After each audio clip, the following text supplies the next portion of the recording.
ఒకప్పుడు రాజకీయాల్లో ఉండేవాళ్ళు నీతి నిజాయితీగా ఉండేవాళ్ళు. ఏ చిన్న తేడా వచ్చినా కూడా తమ పదవులకు నేతలు రాజీనామా చేసేవారు. అందుకే కొన్ని సందర్భాల్లో అప్పటి నేతలను ఈ తరం నేతలు కూడా గుర్తు చేసుకుంటారు. అయితే ప్రస్తుతం రాజకీయాలనేవి పూర్తిగా మారిపోయాయి.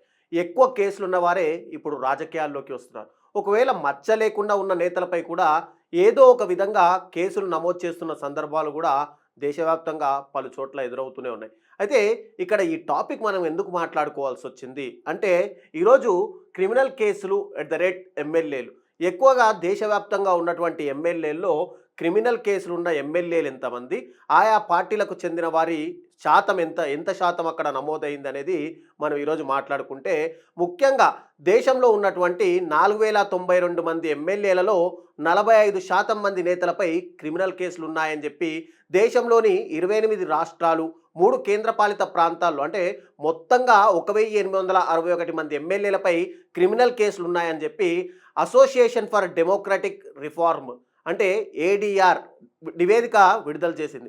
ఇటీవల ఎన్నికలకు నేతలు సమర్పించినటువంటి అఫిడవిట్లను విశ్లేషించి మాత్రమే ఏడీఆర్ ఈ రిపోర్టును పూర్తిగా రూపొందించింది. దేశవ్యాప్తంగా ఉన్నటువంటి మొత్తం 4123 మంది ఎమ్మెల్యేలు ఉంటే దాంట్లో 24 మంది శాసనసభ్యుల అఫిడవిట్లు సరిగ్గా స్కాన్ చేయని కారణంగా వాటిని ఈ ఏడీఆర్ సంస్థ విశ్లేషించలేకపోయింది. అయితే మొత్తంగా ఏడీఆర్ రిపోర్ట్ ప్రకారం చూసుకుంటే దేశంలోని 4092 మంది ఎమ్మెల్యేలలో 1861 మంది ఎమ్మెల్యేలు అంటే దాదాపుగా 45% ఎమ్మెల్యేలు తమపై క్రిమినల్ కేసులు ఉన్నాయని చెప్పి ఎన్నికల అఫిడవిట్లో వెల్లడించారు. ఇక 29% ఎమ్మెల్యేలు అంటే 1205 మంది ఎమ్మెల్యేలపై హత్యాయత్నం, అపహరణ, మహిళలపై నేరాలు లాంటి తీవ్ర అభియోగాలు కూడా ఉన్నాయి. ఇక 127 మంది ఎమ్మెల్యేలపై అయితే మహిళలపై నేరాలకు పాల్పడ్డ కేసులు కానీ, అందులో 13 మంది నేతలపై అత్యాయత్నం కేసులు కూడా అంటే అత్యాచారం కేసులు కూడా వీళ్ళపైన నమోదయ్యాయి. ఇక 1861 మంది ఎమ్మెల్యేలపై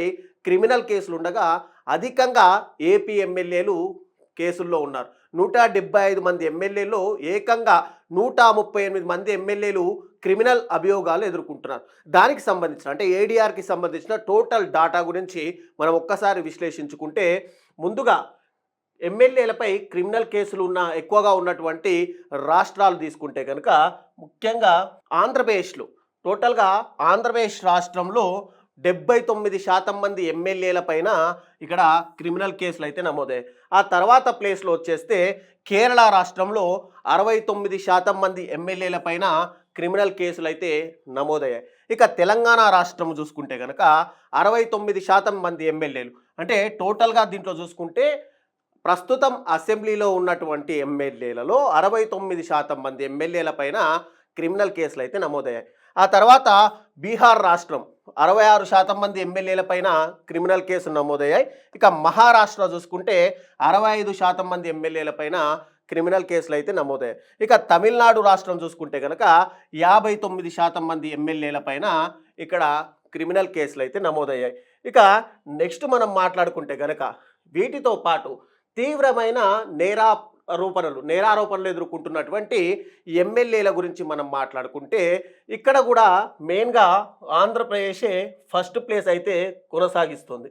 టోటల్గా చూసుకుంటే కనుక ఆంధ్రప్రదేశ్ రాష్ట్రంలో ఉన్నటువంటి అసెంబ్లీలో ప్రస్తుతం ఉన్నటువంటి అసెంబ్లీలో 56% మంది ఎమ్మెల్యేల పైన తీవ్ర నేరారోపణలు అయితే ఉన్నాయి. ఇక తెలంగాణ రెండో ప్లేస్ అయితే కొట్టేసింది. ఇక్కడ వీళ్ళలో 50% మంది ఎమ్మెల్యేల పైన తీవ్ర నేరారోపణలు కనిపిస్తున్నాయి. ఇక బీహార్ 49% ఉంటే ఒడిశా 45%, ఇక జార్ఖండ్ 45%, ఇక మహారాష్ట్ర చూసుకుంటే 41% మంది ఎమ్మెల్యేలు పూర్తిగా తీవ్ర నేరాభియోగాలైతే వీళ్ళపైన అయితే ఇవి కాకుండా ఇండివిజువల్ పార్టీ వైజ్గా మనం మాట్లాడుకుంటే కనుక పార్టీల వారీగా ఎమ్మెల్యేల పైన ఉన్నటువంటి క్రిమినల్ కేసుల వివరాలు చూసుకుంటే కనుక భారతీయ జనతా పార్టీకి సంబంధించిన 1653 మంది ఎమ్మెల్యేలు అంటే దాదాపుగా దాంట్లో 638 మంది ఎమ్మెల్యేలు అంటే 39% భారతీయ జనతా పార్టీలో ఉన్నటువంటి ఎమ్మెల్యేల పైన క్రిమినల్ కేసులు ఉన్నాయి.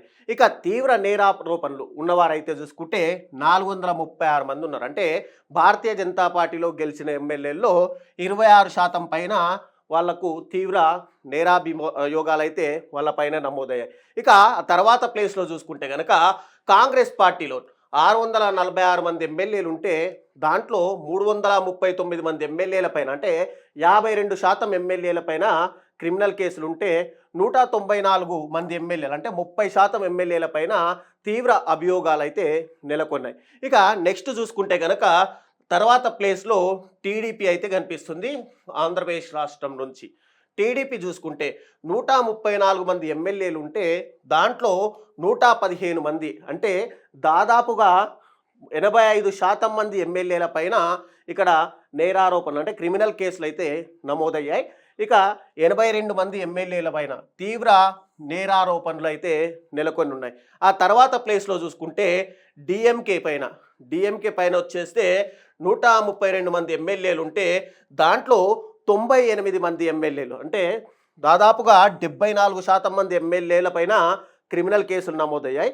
ఇక 42% మంది ఎమ్మెల్యే అంటే 42 మంది ఎమ్మెల్యే అంటే 31% మంది ఎమ్మెల్యేల పైన తీవ్ర అభియోగాలు అయితే ఇక్కడ టోటల్గా నెలకొన్నాయి. ఆ తర్వాత ప్లేస్లో తృణమూల్ కాంగ్రెస్ పార్టీ ఉంది. పశ్చిమ బెంగాల్కి సంబంధించి 230 మంది ఎమ్మెల్యేలు ఉంటే అంటే దాంట్లో 95 మంది అంటే 41% మంది పైన ఇక్కడ క్రిమినల్ కేసులు అయితే నమోదాయి.